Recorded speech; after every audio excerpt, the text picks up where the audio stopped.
It's great when you get to welcome back a former Moss Landing student who's done well, and so that's why I get the pleasure of introducing Matt.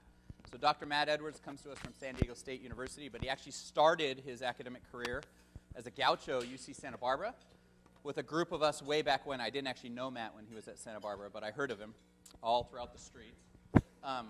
He went on to work with Mike Nuschel down there, who is actually Dr. Foster's PhD advisor, who was our master's advisor here. So Matt has an early and deep pedigree in phycology, or the study of seaweeds. Matt came from there with myself and a bunch of others to Moss Landing Marine Labs in 1992. Did his work here in the phycology lab with Mike Foster, was a beer pig, actually helped to personify beer pigism, a lot of which we do here is due to antics that Matt started way back when. Lots of diving here, subtitled Ecology class, TD, a lot of the classes you guys currently take. And then went on to UC Santa Cruz, where he did his PhD with Jim Estes, finished up in 2001, working on kelp forests along this coast and the effects of El Niño. And that was enough to get him a job down at San Diego State University 2000. 2000? 2001. 2001, sorry, 2001. Yeah, he didn't get the job before he finished. 2001, where he's been ever since. He's now a professor of biology in the ecology department, and he continues to work on a lot of different topics related to seaweeds. Most recently, he's added some new tools to his belt, where he's looking directly at kelp productivity, the effects of climate change, ocean acidification, etc. Most of his previous training was on kelp microscopic stages, which is really where he developed a lot of his career. I have lots of stories to talk about Matt. Lots of stories. Back at you, babe. Yeah. So for those of you going to WSN, we'll save them for WSN. We're all going to be down there next week. Matt will be down there. And with that, I want to welcome Matt back to Moss Landing Marine Labs. Title of his talk, Natural History and Conservation Ecology, a Kelp Forest Example. Thanks, Mike. I'm going to set that down because if I have a mic, I'm going to way overmodulate it. Thank you very much for having me back. It is really nice to come back here. I've got this for that? For that, yeah. It is really nice to be able to come back here and spend time in some of my old stomping grounds and a lot of where my heart is in the area. And I'm hoping on being around quite a bit more next year, seeing a lot of your faces. I do want to talk about this idea of conservation ecology. And the way I want to start this talk off is, in my career, I was really doing a lot of just basic ecology. I always kind of think of it as cut it, cage it, count it ecology. You know, a scraper, some PVC, some caging material, and a clipboard. But as I began to have generations of students go through my lab, and I started to piece together these things in kind of one big conceptual idea, the role of conservation really started becoming more and more pronounced in the work I'm doing. And that's what I want to really talk to you today about, is kind of integrating across numerous studies in a real big picture look. All right? And so I want to start off by just pointing out something that we're all aware of, is that things are in decline. Populations are in decline, resources are in decline, overfishing, overharvesting, pollution, development, lots of reasons why things are in decline in the oceans. And you can just simply take a look at some old photos. You don't even need to see data for some of these things. I mean, you don't see black sea bass like this going fishing off of Catalina anymore. All these big fish are gone. Furthermore, if you take a look at just, say, abalone populations along our coast, California abalone populations are all in decline due to either overharvesting or disease. So much so that if you just take a look at, say, go out to some of the Channel Islands and look at, say, 1986, this is the same rock. You can see that rock right there. This is the same rock just a couple years later. A lot of this was due to human harvest and to the withering foot syndrome. And so today's talk, what I want to do is just springboard off that right into the talk and really just think about the conservation of marine resources may very well require human intervention, right? But the problem is that how do we make informed management decisions? And so I'm calling this part one of my talk because I really have two talks on this subject. One of them is a big conceptual look at the question. The other one is a collection of punctuated or focused studies. And today I'm really going to talk about this big picture idea of why it is important to conserve kelp forests and how can we use the natural history and our understanding of kelp forest ecology to help guide some of those decisions. So that's where I'm going to go today. And so to beginning, I just simply want to pose the question to you guys. What role does ecology play in conservation biology? And it seems pretty simple. Most of us would go, of course, ecology is really important for conservation biology.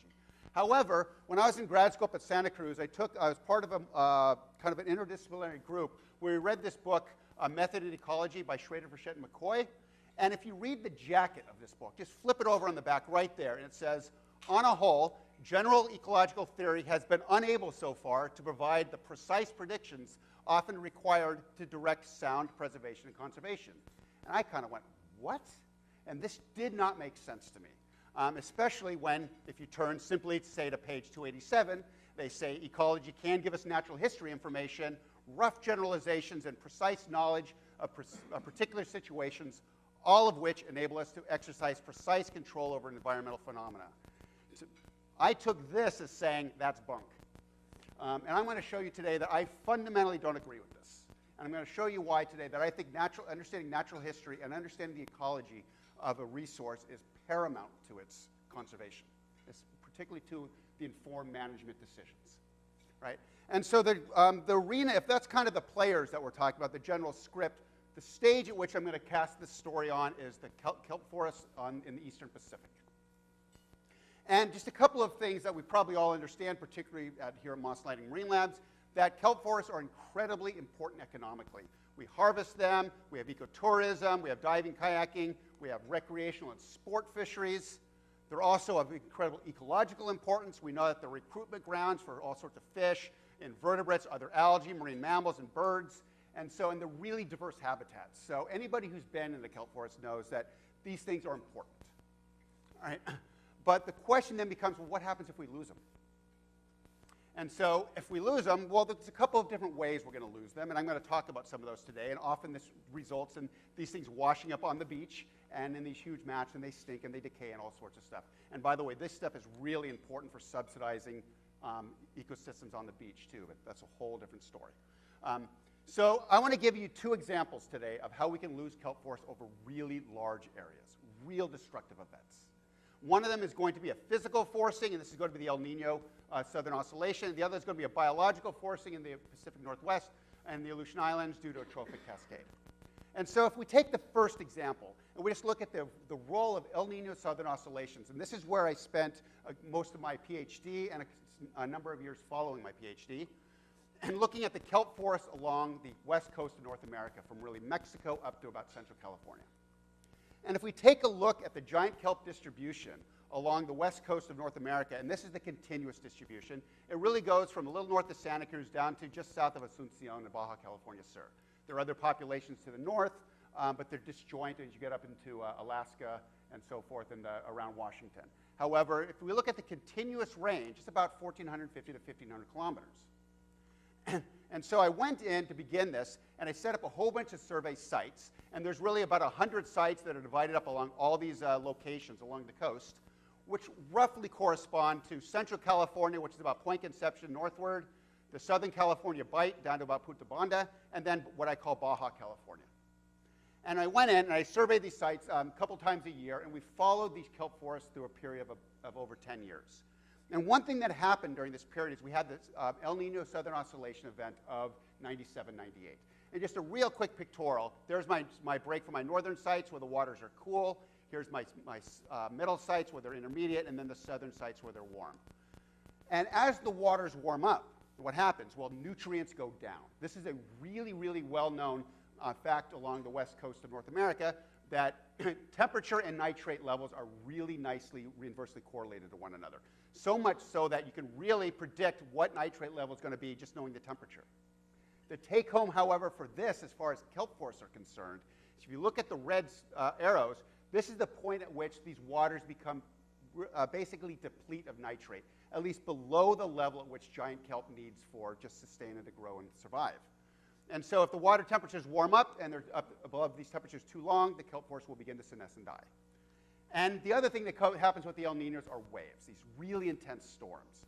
So these things are getting hit by warm water and storms at the same time. But if we look at the data for these, and if we look at horizontal orbital displacement, which is basically an estimate of wave intensity, and this just describes how far back and forth any particle of water is going as the wave goes by. You know that, if you've ever been diving, the wave goes, you kind of go this way, and you go this way, back and forth a little bit. Well, during these wave events, this is 20 meters. This is 60 feet. That way, 60 feet. That way. These are big 8-meter waves, 8-meter tall waves. And if you look at them in Central California, which are these light bars, and Southern California, which are these dark bars, what we see is the waves were much more intense in Central California. Not surprising, Central California has bigger waves. And most of these waves originate from the Aleutian low pressure region up in around the Gulf of Alaska and just the west of the Gulf of Alaska. And so it looks like the intensity was much stronger in Southern California or in Central California than Southern California. But if you look at the temperature, what we see is all these gray bars are Central California. These waves hit when these were in cool water. And so they were healthy, even though you had big waves. They hit at a time when the waters were relatively cool and the kelp was in good condition. However, the Southern California and Baja California, these hit when these populations had been in really warm waters for up to a year. And those that weren't just thermally stressed and dead already were really badly hit. So what happened here is if we look at the disturbance of the El Nino, and there's a way to go through this analytically, looking at spatial scales of disturbance. That's a whole nother talk. But the take-home from it is this is a big, large-scale disturbance that hit Central California differently than Southern California, differently from Baja California. In fact, in Central California, going from August of 97 to June of 98, we saw very little effect. And then in Southern California, we had about a 90% mortality, really rapid recovery. And in Baja California, we had virtually 100% mortality of every single kelp plant along the entire Baja California Peninsula. About a 400 to 600 kilometer range. And there's only a couple of individuals that survived around Punta San Jose. Virtually every single kelp plant was lost, and very slow recovery. And if you look at this through multiple El Niños, you say, okay, well, that's one El Nino. What happens if we have multiple El Nino events? These are just some data from a couple of different sites at Point Loma, Naples Reef, San Onofre, San Nicolas Island. And the take-home is that if we look at these, periodically when we have these big events, we often have 100% mortality, at least at local locations. So El Niños drive the kelp populations to local extinction, at least temporarily. Likewise, if we look along the Baja California coast and we look at the harvest of kelp along the Baja California Peninsula, and we understand that this really is a proxy. They harvest more when there's more kelp. They harvest less when there's less kelp. We see that during some of the El Niños, we drive kelp harvest for the entire year almost to extinction, or almost to zero. So the take-home is that these things, these big physical forcing events like El Nino, can really wipe out kelp populations, either large scales, and they can locally extirpate them for periods of time. And if you look at these periods of time, and here's the same data I showed you, Central California, Southern California, and Baja, through time, what I want you to take home from this is look what happened down here at the southern range limit. They disappeared, and they were gone for a couple of years. And in fact, if you went below this, where we looked at the very southern limit at Punta San Hipolito, they were gone for 20 years. So these things can drive the kelp forest to basically zero, and these can persist for years. Well, what happens when this goes on? Well, we can take some information from a paper Mike Graham published in Ecosystems, where he looked at interaction webs, and Mike Foster is loving these interaction webs. We just had a discussion on these. And if you look at these interaction webs, when you have kelp forests, and then you take these kelp forests away, say in the Channel Islands, and you have deforestation, we have a large loss of species and a simplification of these interaction webs. We also know from other studies that we lose fish populations. We have changes in larval flow to the shore. The ecosystem changes when we lose the kelp forest, and we generally have a loss of species. All right, so that's one example. I just want you to hold on to that. We're going to come back to the fact that these things happen and they disappear, and we have these ecosystem effects. The other example I want to talk about is from the north, up in the Aleutian Islands, and we can lose these things due to biological factors. And this is work I did with Jim Estes and Brenda Konar. And we are working up here in the Aleutian Islands, off of Alaska. And the Aleutian Islands are a beautiful place to work. They almost never look like this. But when they do look like this, they're amazing snow-covered volcanoes coming right out of the water. It's a gorgeous place. And we are working at about 20 islands throughout the chain for this part of the study. And if we take a look at kelp forests throughout the Aleutians, they might look something like this. Very dense. This is Eularia fistulosa, the dragon kelp.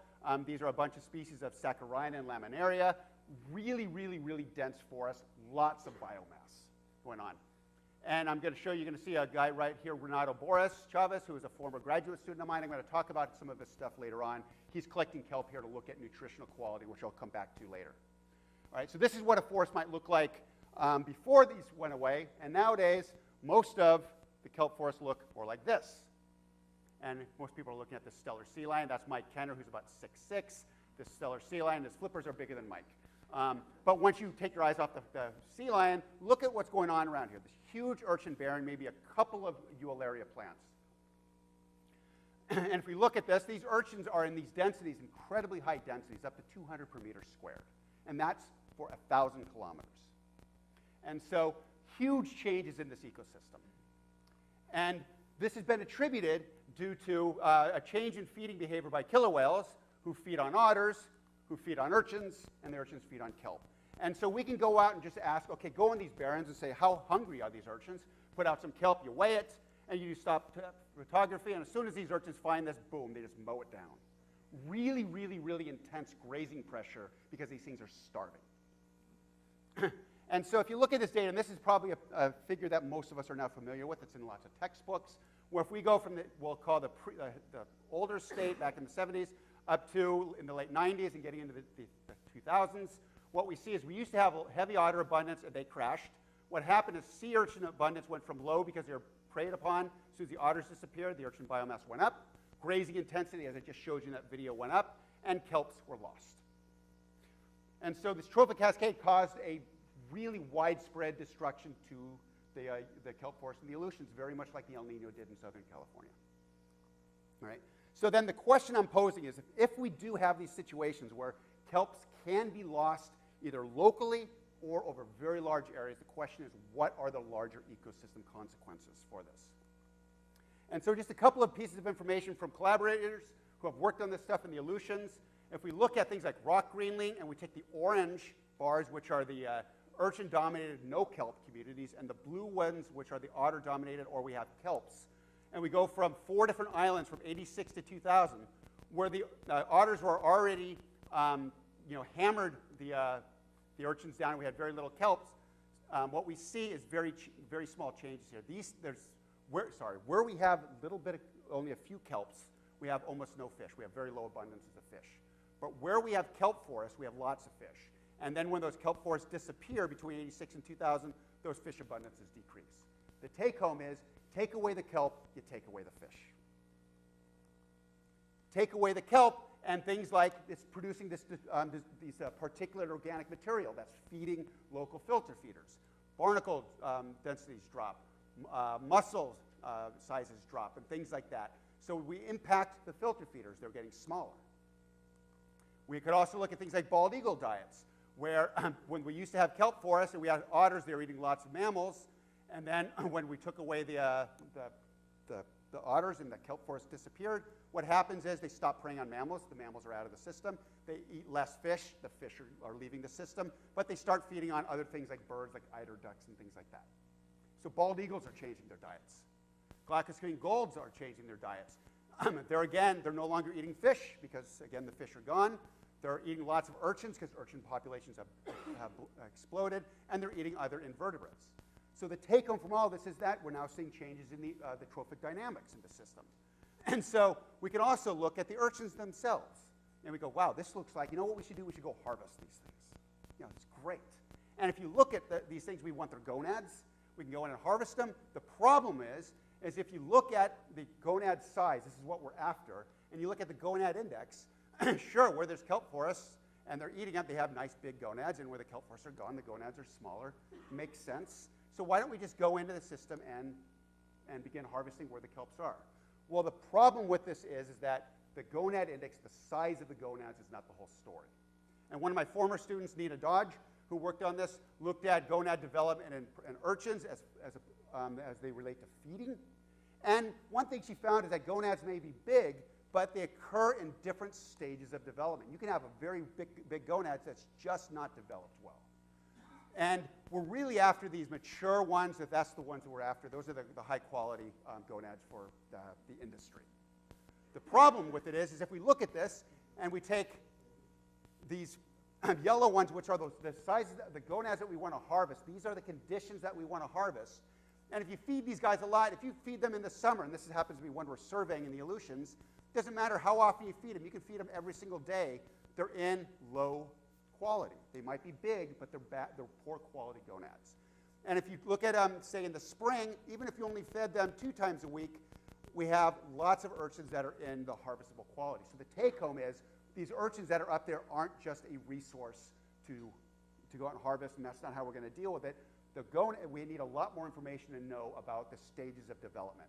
So harvesting these urchins may not be the answer to get rid of them. All right, and we're still looking into different things about this, but I'm going to leave that part of the study there.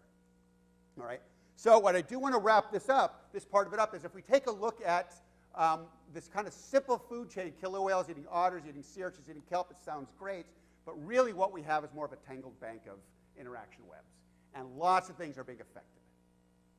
All right, so take away the kelps, again, you change the ecosystem dynamics. You change the abundance of things, you change the biodiversity, you change the feeding, the trophic interactions, and so forth.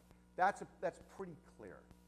What I want to do is I want to talk about what about other things like ecosystem services. We're getting now into the kind of how humans perceive this.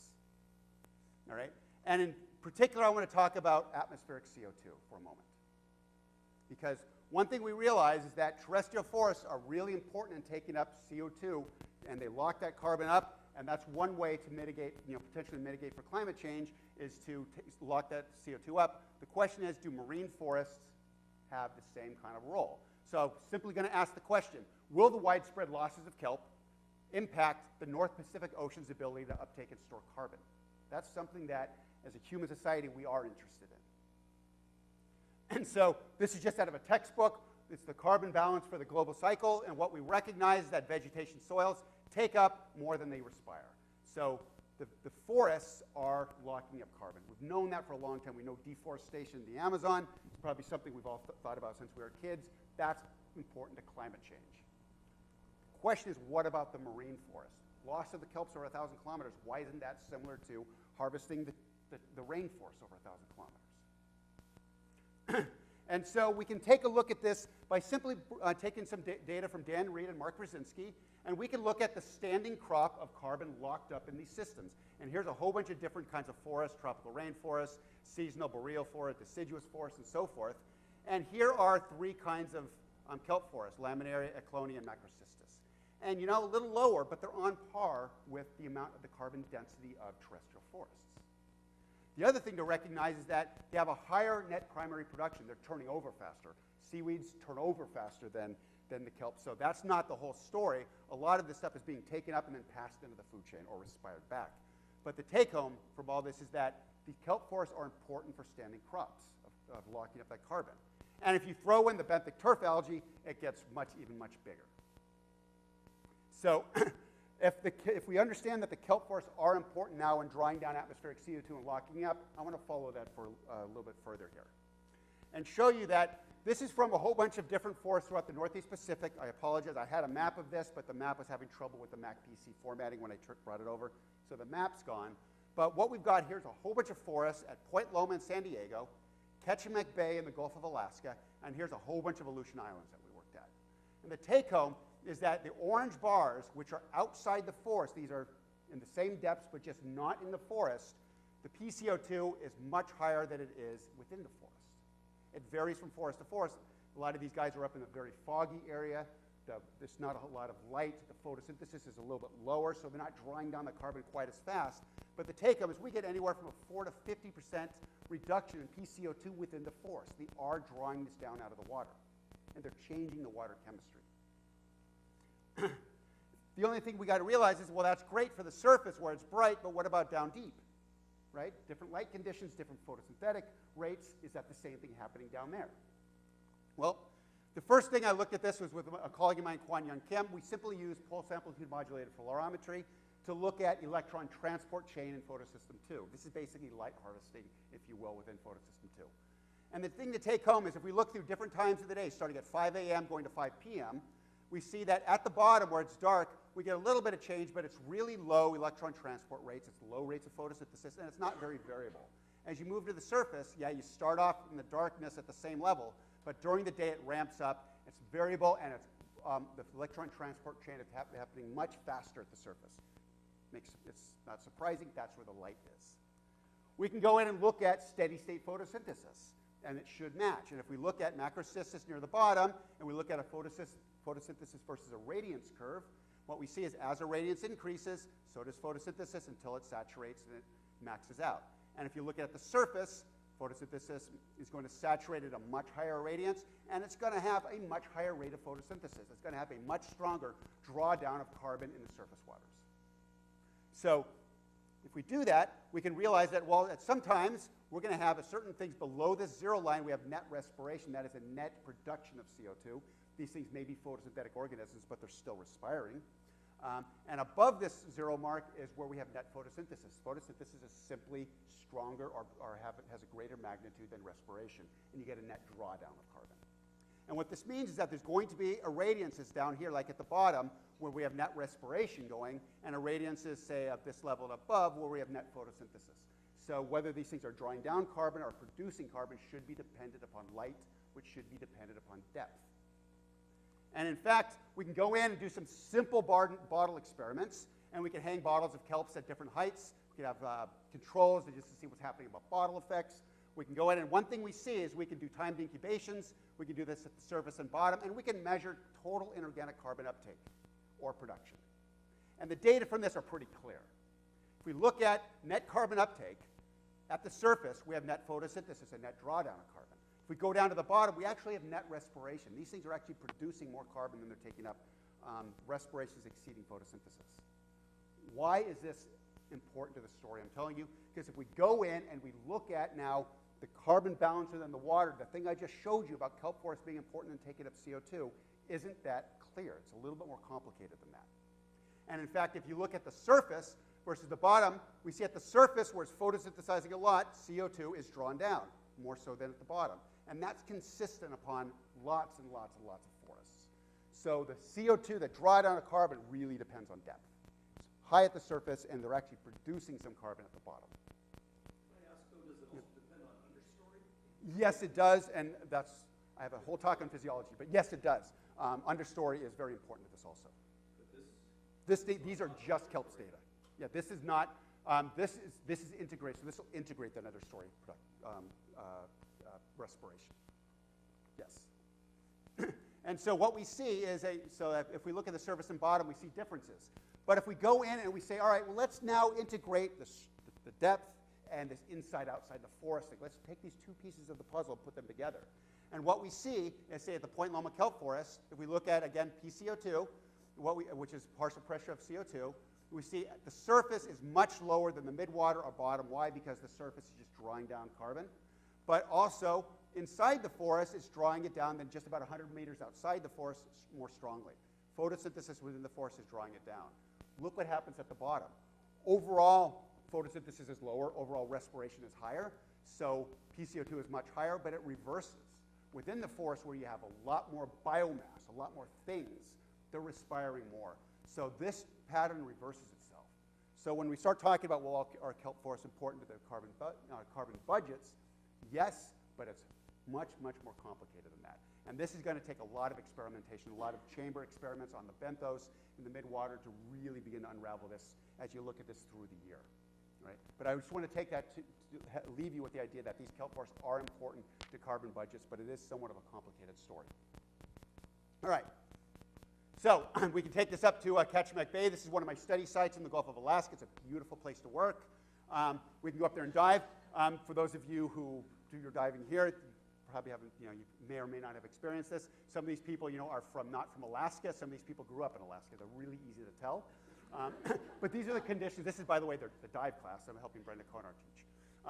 And so we can go up there and we can do our work up there. And the take-home is the same. We work in a bunch of forests in Ketchimek Bay. We look at the surface. The inside of the forest draws it down to relative outside. Look at the bottom and outside versus inside. We don't see the huge difference between the two because it's kind of dark to begin with. And the photosynthesis is not nearly as strong. A lot of this has to do with local, just ambient light conditions. But the same thing happens, that we have net photosynthesis and net respiration. So once again, the patterns I showed you hold true, even if we start looking in different areas.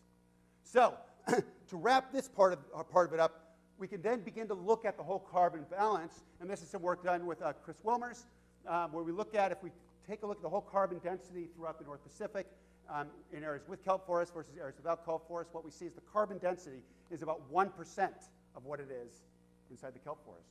Huge carbon sequestration and holding effect of losing the kelp forests.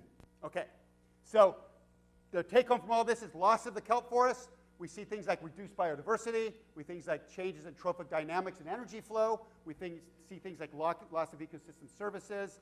These include fishing and ecotourism. And we have a reduced ability to uptake and store carbon. So hopefully from this I've convinced you that we need to consider what's going on with the kelp forests if we want to talk about these ecosystems. The question then becomes, well, what about the future? That's great for today, but we know we're in a changing environment. We know the climate changes. Unless you listen to one of the cable news networks, we understand that climate change is happening. Just to leave that there. All right. And so if we look into the future, one thing we know is that temperatures are rising. Temperatures are rising about an average, they've come up about 1 degree, and they're expected to rise about another 3 degrees Celsius. We understand that PCO2, if you take a look at atmospheric CO2, it's increasing. If we look at seawater PCO2, it's increasing as that atmospheric CO2 dissolves into the seawater, and that's driving down pH of the oceans, something that at a marine lab we probably are familiar with. Let's just talk really quickly about what's going on, because this is going to be important to the story I'm going to tell in a second. If we take a look at atmospheric CO2, and this dissolves into the ocean, it reacts to the seawater. What happens? It immediately forms an intermediate carbonic acid, which disassociates into bicarbonate and releases a hydrogen ion. This dissociates into carbonate, releases a hydrogen ion. As CO2 continuously dissolves into the ocean, we have this release of these hydrogen ions. This is acidification. The other thing to note is that these reactions are reversible. As you start to load up the ocean with protons, you're going to start driving this reaction. They're going to start reacting here and driving it back to bicarbonate, which means that in the future, we're expecting to see it as CO2 increases, bicarbonate increases, and carbonate decreases. Why is that important? 2 reasons. A, kelps and seaweeds can use CO2 or bicarbonate for photosynthesis.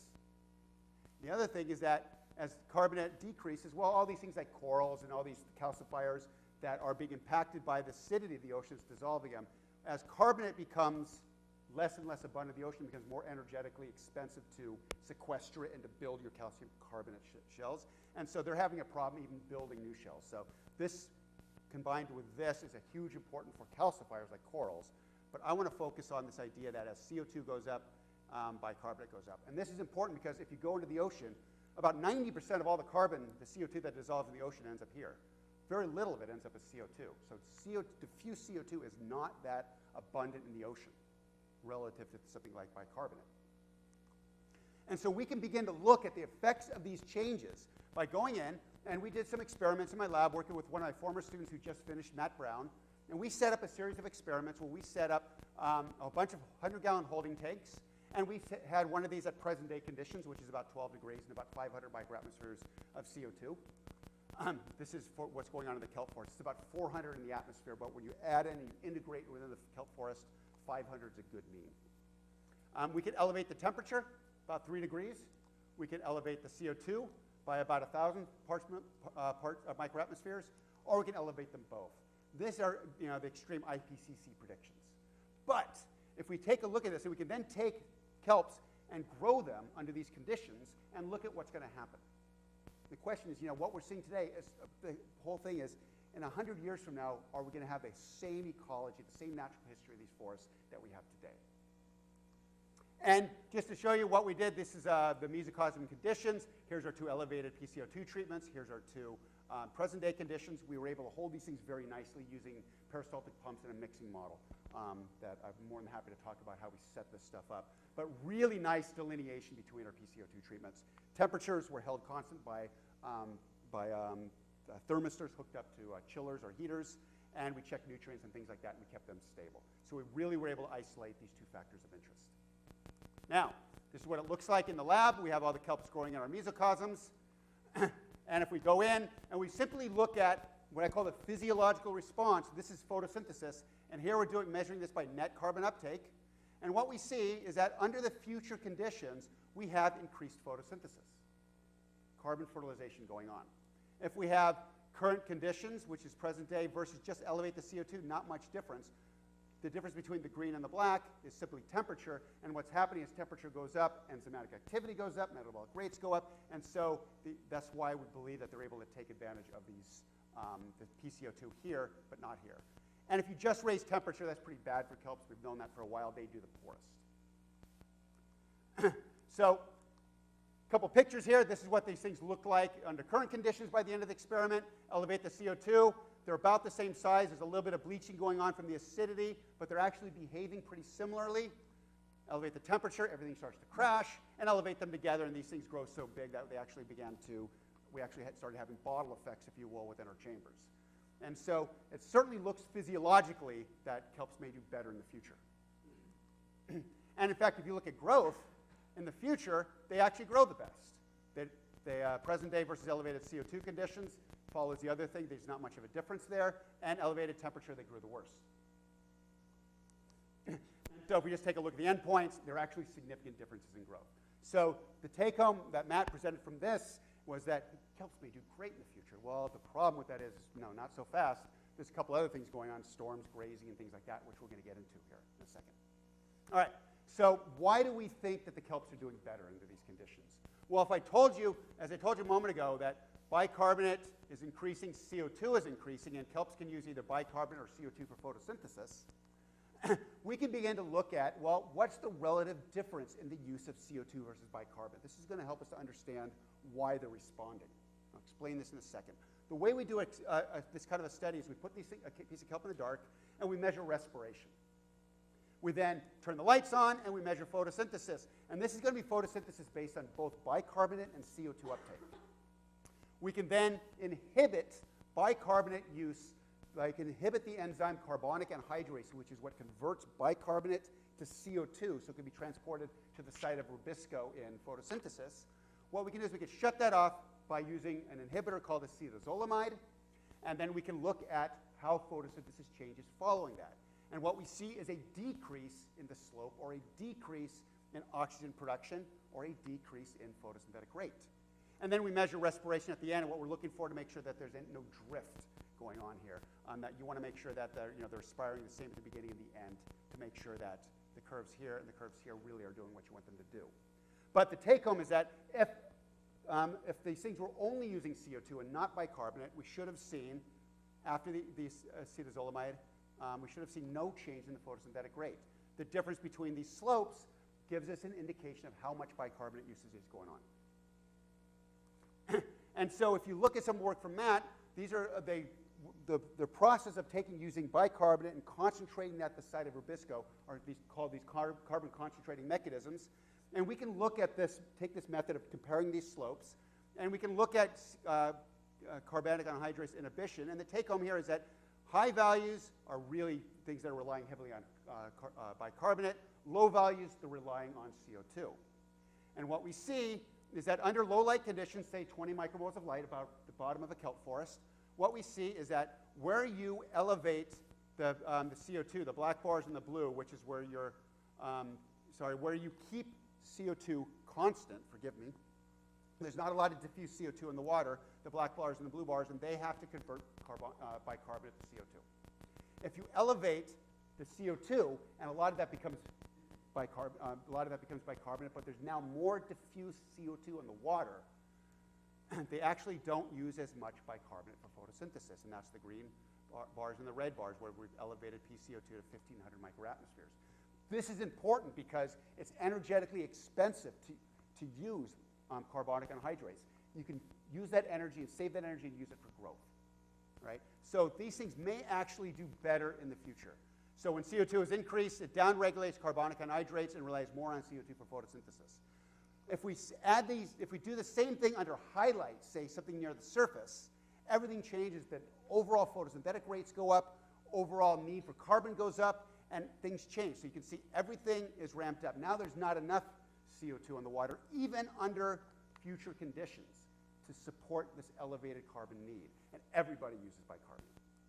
All right? So under highlight, photosynthesis is increasing, the need for carbon uptake is greater, as I just said, and so things rely on bicarbonate for photosynthesis, even if CO2 is increased. So under climate change conditions, macrocystis may benefit from diffuse CO2, the need for energy conversion of bicarbonate is reduced, but it appears most pronounced under benthic irradiance and at the surface. The need for bicarbonate remains because overall carbon need remains. So the take home is that under future conditions, is kelp going to do better physiologically? Well, it really depends on where it is in the water column and if it's under, say, kelp canopies and what light conditions it's on. And this, again, is something that's going to take several years to really unravel this. But it certainly tells us that under the future, things may change physiologically for these guys. And so Matt looked at this and went, these things are going to do great in the future. And we kind of said, well, wait a second. Let's take a look at other things that are going to happen with climate change. Most people have focused on single species and the physiological reactions, like I showed you. Very few studies have looked at species interactions. And so we understand that changes in interaction strengths may ameliorate the individual physiological effects. So I had Matt go in and say, all right, well, let's look under these future conditions and start asking questions like, let's take a look at urchin grazing. Is urchin grazing going to be the same in the future? Right? And so Matt went in and looked at macrocystis and purple sea urchins and looked at these by doing experiments where we had some tanks under present-day conditions, some tanks under future conditions. We grew kelps under both, just like in the past experiment. We grew urchins under both. We then fed urchins growing under present-day conditions, present-day kelp. We fed urchins growing under future conditions, future kelp. And then we did the reciprocal crosses to look at the individual effects. And what we find is that, here's a nice picture. Matt had these really nice things where he's able to isolate the urchins and these bass and then put kelp in there and measure how much they ate and how much the urchins grow and things like that. And so the take-home from this stuff is that if you look at the data, urchins under present-day conditions grew more than urchins under future conditions. The urchins paid a price for being just held under those conditions. However, if you fed them future kelps, they tended to do better. So feeding them the future kelps tended to ameliorate the effects that they were experiencing from direct effects from the CO2. It's a little bit complicated, but it's pretty straightforward when you say just growing under future conditions, the urchins are going to do worse. However, when they're eating kelp under future conditions, it's going to help a bit. And if we look at their gonads, what we see is that there's really no difference in effect of feeding on gonads, but what we see is that urchins under present-day conditions had bigger gonads than under future conditions. So the future ocean waters are going to convey a negative effect to urchins. Some of that is going to be ameliorated by what they eat. Some of it won't. And we have no idea what's going to happen about, say, harvestability of these guys, and that's going to happen to their stages of development. That's something we need to look at. Okay. So take home from all this is kelps may benefit physiologically from climate change, but will they do better in the future? We might have more frequent and stronger storms. We have change in species interactions, so we really can't make that prediction yet. But the next thing to do is to say, all right, well, we understand that they're going to be different, but how can we even begin to talk about things on a global scale now? Climate change is global, right? We can do things at local places, but climate change is really a global phenomenon. We need to come up with a quadrant that addresses things at a global scale. One of the things that I've just become involved with recently is the KEEN, the Kelp Ecosystems Ecology Network. It's being headed out of UMass. And this is a group of people going out in different areas of the world and doing these experiments. The problem with it, it's really expensive.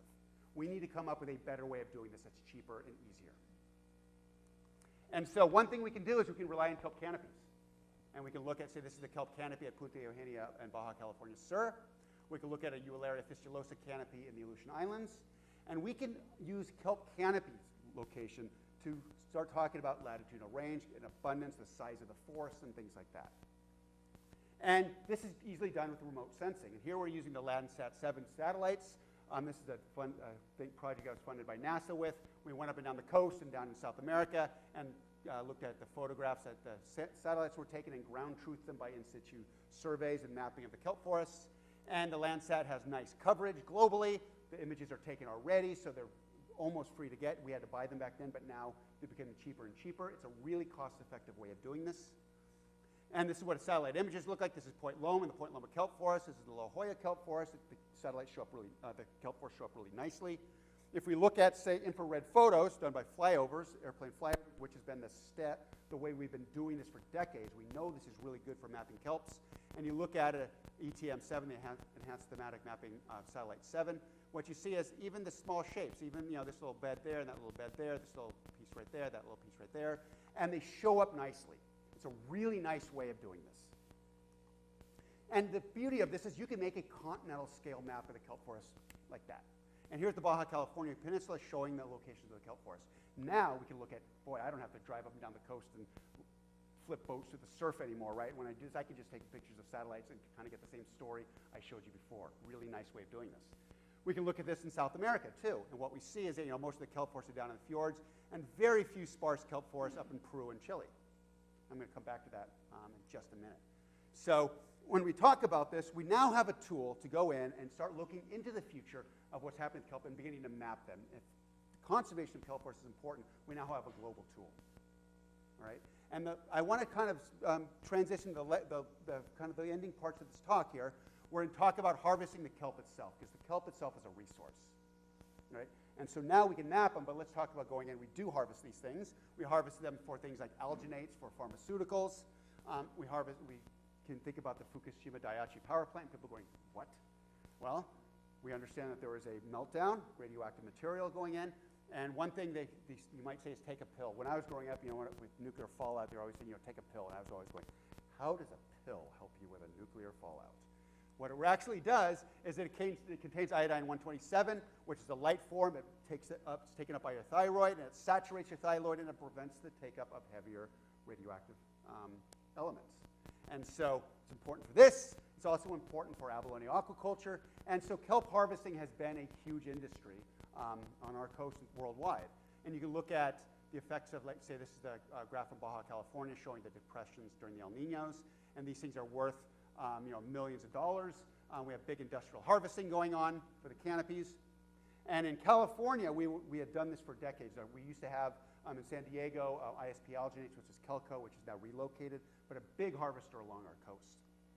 And they'd go into these big mechanized ships, harvest kelps, deliver them on shore, and then send them off for processing. And we know from the ecology we had sound recommendations that if you cut 1 meter below the surface, it protects all those new meristems growing up. It's sustainable. But when the populations get low and to reduce numbers, you simply shut down harvesting.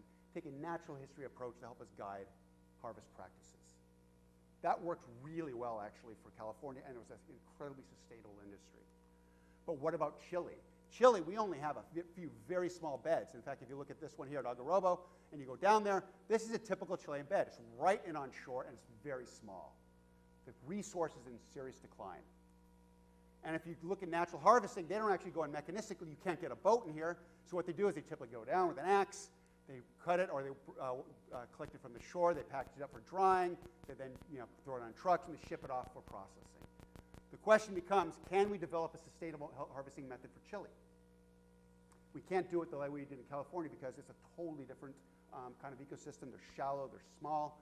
And so this is work done by one of my former students, Renato Borges, who I showed you collecting that kelp a bit ago. And what Renato did, he went into this area here, Ventana and Memaruz, and these are these kelp forests of these sites. This is about what you get down there. The locals are harvesting these populations. He went and worked with the locals to ask, can we help guide them with harvesting practices? And so the pursuit of a sustainable harvesting method, a couple of things that we realized that they occur in shallow water. So if you are not careful, you're most likely going to remove the meristems from the substrate because the second you reach down, you're taking those meristems. So we've got to address regrowth of these types. We also realize that these things occur on isolated boulders down there. And so if you're going to take all of them from one, you've got to reseed that. And so we've got to look at spore dispersal. We've got to look at recruitment if this is going to be sustainable. So the way that Renato went in is he said, okay, if we're going to extract this resource, we can do it a couple of ways. We can go in and we can simply extract the biomass from half the plants and look at what happens. Or we can take the same amount of biomass by taking half of each plant. And then we can look at things like regrowth and recruitment. And so if this is the experimental setup, a bunch of sites, and what we do is we go in and we take everything, which is the method currently used. We don't do anything. We take half of each or half of the population. And then we can look at things like recruitment. And what happens is if you take half of each, you get the highest recruitment. Not surprising, there's sporophylls producing spores right there. They just settle right there, and they reseed the population. If you take that one, spores don't always make it across to the boulder. So for recruitment, certainly that's our best method. for regrowth of the stipes, it doesn't matter what you do. And so that, by doing it that way, it's no different than doing it that way or not doing anything. If you take all the stipes, nothing happens. But so this appears to be the sustainable way of doing it. And so we recommend harvesting half of each individual from the population. But if you repeatedly harvest these things, the question becomes, what happens to the quality of what you're after? So we can go in and we can have areas where we experimentally repeatedly harvest things and areas where we only harvest the individuals once. And we can measure things like alginate quality and the food quality for aquaculture. And the take-home from all this is if we look at a bunch of things on alginate quality, this is industrial, like things like compressive strength, viscosity, alginate yield, what we see is that it really doesn't matter if you repeatedly harvest them or you harvest them only once, you don't affect the resource. So alginate yield, again, is consistent. If you go in and you say, well, let's look at food quality, things like lipid content, protein content, energy content, once again, we don't see hardly any difference here. And so there's little no difference between the different methods, and again, suggesting that harvesting half of each individual is the most sustainable way of doing this. And so we've made those recommendations, and we're getting some bite from the local fishermen communities. Okay, and then last but not least, the last thing I'm going to talk about, just have a couple of things to mention here, is that protecting the kelp forests. Because now we've gone through the things saying, yeah, they're important. We know what happens if we lose them. We understand why physiologically some of these things are driving, why the carbon balance is what we see it as, why some of the physiological changes are what we see. So we understand how these things are important. Now we can look into the future and begin to understand how these things may behave in the future. We can start talking about ways to conserve them. But now we need to think about what about the whole community. That's what we're really interested in also. We're interested in everybody else that comes along with it. And so this has been done by things like marine reserves and marine protected areas, establishing them. And when we go into select these things, we generally have to have some sort of a informed decision on how we even select the sites. You can't just go in, and anybody who's been involved with this, it's very controversial, very political about where you locate these things. So you better have your ducks in a row when you go in to set these things up. And we can take a couple of approaches. We could take a look at their habitat or the community characteristics, kind of taking an ecosystem approach, or we can look at connectivity among sites, a propagules approach. It's a source and seed, a source and destination for the propagules. And so one of the things I was involved with is the Bite 08 and the Crane, the MPA site selection for the California coast. And we can go in a whole bunch of potential sites, and we can simply use things like ecosystem characteristics to characterize these sites and make our selections based on that. I'll let some of the people who did this work say on this. I'll just leave you with that one way we can do this is looking at the communities or the ecosystem. The other way we can do it is looking at connectivity among sites. And this is one of my former students, Guillermo Torres, who did his PhD with me. He's now on the faculty at UABC in Ensenada. And he went to the northern area of Baja California, and he said, if we're going to set up a series of marine reserves, let's take a look at connectivity among sites. And so he did this with two species that have different PLDs, pelagic larval durations, potentially dispersal distances, Megathera cranulata, the keyhole limpet, and Pteria meniata. I think that's gone back to Astorina. And so that's the bat star. And he looked at a whole bunch of sites, and he looked at differences among sites using FST. And what he found was that when you look at Megathera, you look at connectivity between these. When you looked at Pteria, he found this kind of pattern. And the take-home from this is that we kind of have northern and southern sites. And so this was published in Ciencias Marinas, and what Guillermo recommended is that any coastal MPA design in Baja for the conservation of subtidal populations should consider the representation of north and southern kelp forest habitats. Okay, so that's kind of the 22 countries in 4 days picture of this. And so what I do want you to take home from this is that kelp forests play an important role in local and global biodiversity, in socioeconomic activities, in carbon budgets. They're important to food web dynamics, all these things we've talked about, right? Loss of these forests can occur over large geographic areas and due to either physical or biological stressors, and these can persist for years. And if they do, we can have complete changes in this. So these losses can change biodiversity, interaction webs, and ecosystem services and function. So yeah, it's important to start thinking about conserving them. And that understanding their natural history and their ecology can provide us the necessary information to understand the consequences of their losses and how to make informed decisions on best how to conserve them. Okay, so I'm going to leave you there, and I'm going to say this was part one of the talk. I actually have another talk of this where we go into punctuated studies about conservation of individual species, but that's going to be a whole another time. I do want to say thanks to a whole bunch of people who really helped. This was a huge amount of work. I've had more than 120 undergraduate and graduate students go down to Mexico and Alaska with me for the Trophic cascades. Jim Essie's, Chris Wilmers, Brenda Conner, and a lot of other students who have worked up there.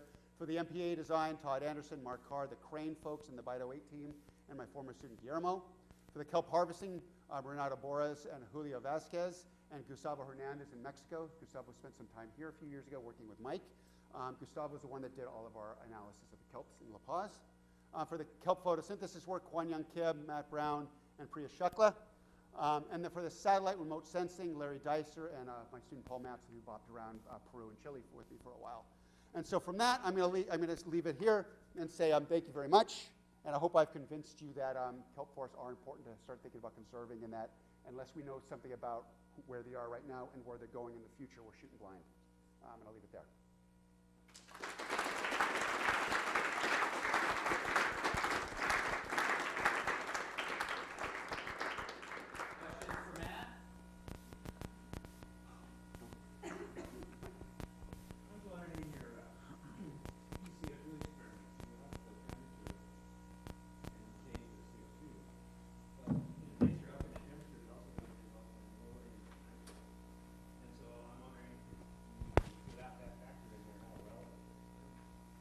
So let me answer that question in two parts. We did not address nitrate mostly because we simply didn't have the resources to do that. When you add factors, you multiply the number of boxes you need, not add them. And so we weren't able to address that yet. So yeah, we do think it's going to be important. Certainly, and that's the next step. You know, most people have done just add a VCO2, and that's what they've looked at. Now we've got a temperature to look at. There's a synergy going on that's really important. Nitrate may be. I will point out that this relationship between temperature and nitrate is going to be different in the future, I believe. I believe things are upwell from deep at one nitrate and temperature condition because deep water is stable. And as you see that, as that nitrate goes down with temperature, that's also time. The water's warming in the surface waters, biological activity is taking it down. So even though the whole ocean basin is going to warm, I don't know that the upwell of water coming to the surface is going to actually be follow the same pattern. That is going to be much lower nitrate. So that's going to be something that's going to be interesting to see. And upwelling might be suppressed. And upwelling might be suppressed, yes. And so this gets at a mechanistic thing. And again, at the first year, we're just beginning to explore these things. And so I would say that, yes, it's something we need to consider. We haven't done it yet, mostly due to logistics and due to the fact that we're just starting to think about it. It's just starting to unravel this, and that is the next step.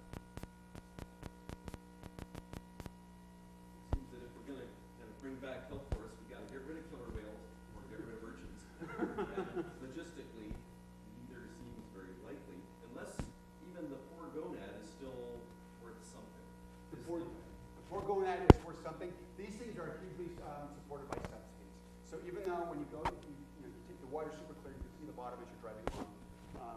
And if you take your boat, which we do, we survey these islands and we'll cover, hundreds of kilometers. You can it's just solid, for thousands of kilometers, urchins.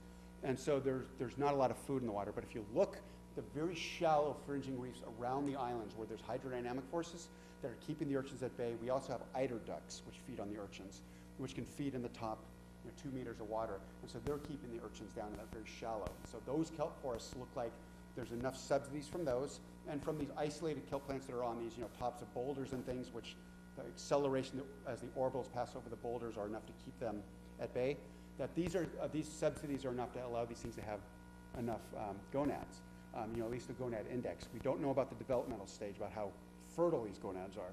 So that's the next step. But yeah, the gonads look like they are, at least for some of these things, they're big, and they probably are being subsidized. So the first take home from that is, we can try to get rid of urchins, but what's going to get rid of the urchins? We actually think we discovered bald spot disease on our last ones. I worked with Forrest Rower at San Diego State. We have identified a Vibrio infection with what looks like a bald spot, which can devastate urchins in California. It has not been reported for high latitude cold waters. We are trying to get funded to get back up there and look at these, the prevalence of this, and a disease outbreak would be something that could easily take these things out. And so that may be the way to go. We don't know, right? caging killer whales out of these islands is not going to be feasible. So yeah. Nick. Man, that was great. I wanted to know what the take-home point. Weren't surprised that the PCO2 concentration inside a kelp bed at the surface was different than it was in the outside world a priori, right? It's No, surprising that's thing- why we did it. We suspected it. We wanted to quantify it. But the surprising thing is, in the face of advection and mixing, the power of the photosynthesis was great enough to bring the instantaneous inside and outside down. Yes. Is that what you were? That's absolutely true. So the comment is, when you look at this stuff, right? These things aren't in bottles, right? When you look at a kelp forest, it's not this isolated island with no influence around it, right? Water is flowing through it and around, and mixing with the surrounding water. I think that's what you're getting at. And what we're talking about is the production, the dry down within the forest enough to overdrive this kind of mixing with the outside waters. For these big forests, yes. For small forests, no. We actually did this with forest size, and as I said, I've got this a whole nother talk. This one. Small edge effects are actually intermediate between the two, and small forests are entirely edge affected. And so small forests, actually, we don't see the same pattern as we do with a big forest. Just one step further, though. So if you don't take that's not a surprise, you actually could calculate how much CO2 drawdown your model kelp is doing. We've done that. I'm sure you have. Yeah, and so we look. And Yeah. then you look to see what you actually measured, Yes. and the difference is explained by mixing. Yes. And so I'm working with Quine Young Chem, and we've actually done CO2 flux atmosphere. So we've got atmospheric measurements over these things. We're looking at flux between the atmosphere and the ocean, as well as horizontal flux. Yes. And that's another couple of years in the coming. But yeah, And that's absolutely. that's cute stuff. But you weren't trying to tell us something different about the productivity of kelp that we already didn't. No, not at all. I just wanted to give you to quantify the effect it has on PCO2 in the water. It's just to basically add values to it and to verify it. Back there. The first slide, you kind of published that book we had in the class. Mm-hmm. It seemed to me, when I read this book, I thought, yeah, the first one is true. I'm not sure that ecological is specifically all about conservation. The second one is true as well. But you said you disagreed. I do. The whole talk has been about the second one, and they said that was good. Yeah, no, so I disagreed with the jacket. Then when I read that second quote, I kind of went, I agree with that. And I saw those two somewhat being juxtaposed. And most of it, if you read the book, right, you go in, and one of the things he says, he talks about this unifying theory. And that's kind of what he hammers on in these things. And I think that what he was trying to say in that book is, without this lack of this kind of unifying theory in ecology, that is very difficult for ecology to help in conservation. However, I think that's taken a narrow definition of the use of ecology or natural history and conservation ecology. I take more of the line that to make informed management decisions, you've got to know the status of things, how they're going to be impacted, how different management practices are going to impact the species. And so I took it more from a standpoint of that I think ecology and natural history is fundamental in driving natural history. It's an issue I had when we did this discussions on that book. It was something that I had it then, and I've never really let go of that dislike for it. Not to mention the number of typos that were in that book was crazy. But so that's where I come from. That I thought that the jacket was a little bit. I thought he was taking too narrow of a definition, and his narrow definition was counter to the way I looked at it. All right, well, with that one, give Matt another thanks.